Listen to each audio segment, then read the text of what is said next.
Okay, so let's understand the current solution. But before moving to the main solution, we will understand the accrual concept. Okay,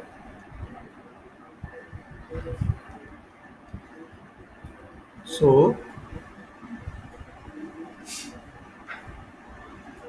it is actually a method on the basis of which accounting is done in almost every organization. Okay, in real world, it is a method which is employed by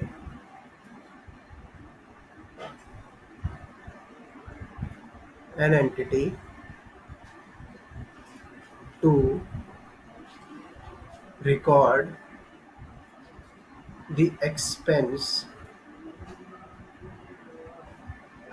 or income irrespective of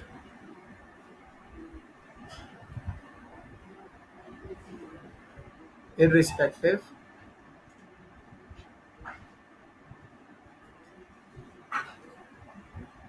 of making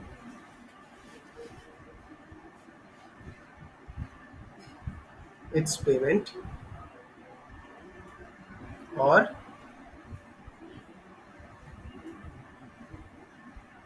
receiving the payment. However, we have written a technical definition here.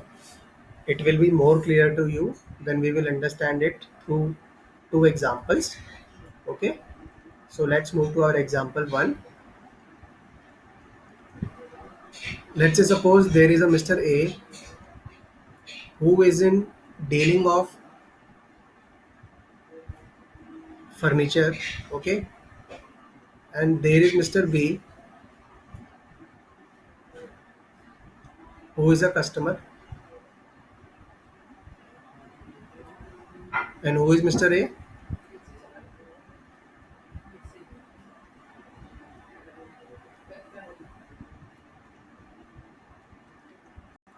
Okay, so Mr. A is owner and Mr. B is customer.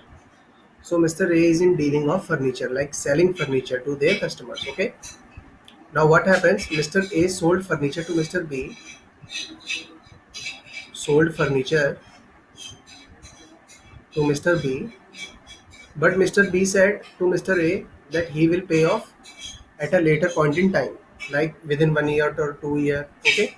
Mr. B is not going to pay immediately. So in that case, let's say sold furniture of 1k 1k dollars. Okay.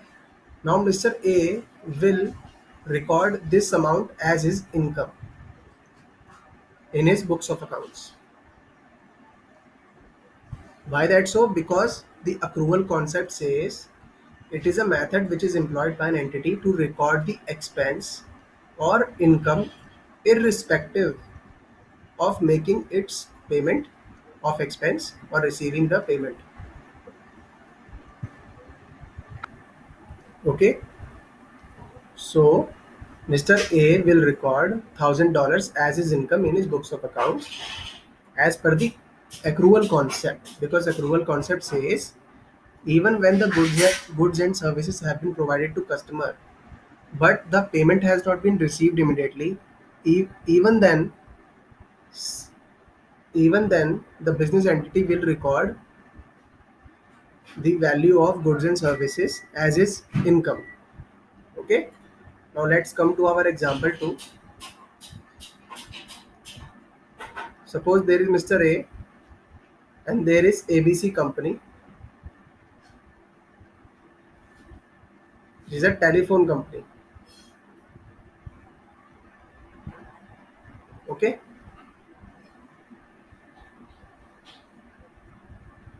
so Mr. ABC company provided some services related to telephone, like we can say data services or call services, value added services to Mr. A being owner. Okay, now what happened? Mr. A said to Mr. ABC company that I will pay you in later point in time when I will receive the amount from my customers. Okay, so let's say the services was worth of $200. Okay, now what happens? Mr. A will record $200 as his expense because even when the amount has not been paid, but the services has been the services have been availed by Mr. A. Okay, so that implies Mr. A has to pay these expenses in a later point in time, and that is why $200 becomes reportable in the current financial year. Okay, because accrual concept says that whenever the goods or services will be provided, or the the expenses will be incurred, the amount will be recorded in that financial year even when the payment has will be made or received in next financial year or subsequent financial years. Okay, so you can note down example 1 and example 2 along with the definition of accrual concept to get a clear idea that how did we arrive at our correct solution. So we have arrived our correct solution, and what is the correct solution? Correct choice is A. Okay, because only the accrual concept allows such methodology to record the transactions. Okay, so that's all. Okay, so that's all for our solution. Thank you.